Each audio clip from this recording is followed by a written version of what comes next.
Terjadinya pandemi membuat sebagian orang memilih memasak makanan sendiri di rumah agar lebih aman.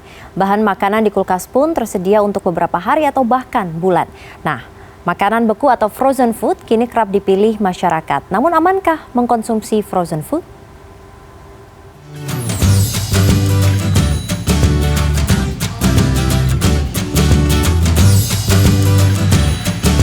Pandemi dan bulan puasa mengharuskan kita menyimpan sejumlah bahan makanan di rumah agar tidak sering bepergian. Frozen food pun kerap menjadi pilihan karena lebih tahan lama. Hasil riset Lembaga Penyelidikan Ekonomi dan Masyarakat Universitas Indonesia menunjukkan UMKM yang cukup berpotensi saat ini adalah sektor pangan, termasuk yang memproduksi makanan beku atau frozen food. Sebelum membahas soal kesehatan pangan tersebut, perlu juga diketahui apa yang dimaksud dengan frozen food. Dokter spesialis gizi klinik Christina Joy mengatakan, secara harfiah, frozen food adalah segala jenis makanan yang dibekukan, mulai sayuran, daging, susu, hingga makanan siap saji. Ada frozen food yang menggunakan bahan pengawet, tetapi ada pula yang tanpa pengawet. Karena suhu minus 18 derajat Celcius akan menghambat munculnya bakteri yang menyebabkan pembusukan.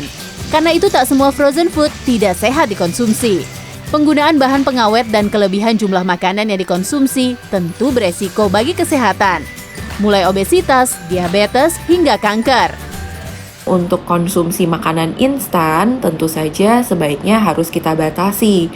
Mungkin maksimal 10-20% dari makanan yang kita konsumsi.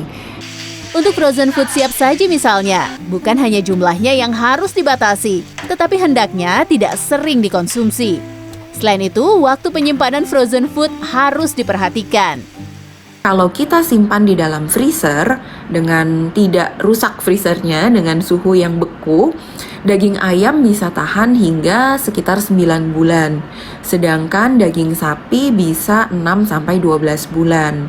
Jadi suhu tempat atau lokasi tempat kita menyimpan juga sangat berpengaruh terhadap lama penyimpanan bahan makanan.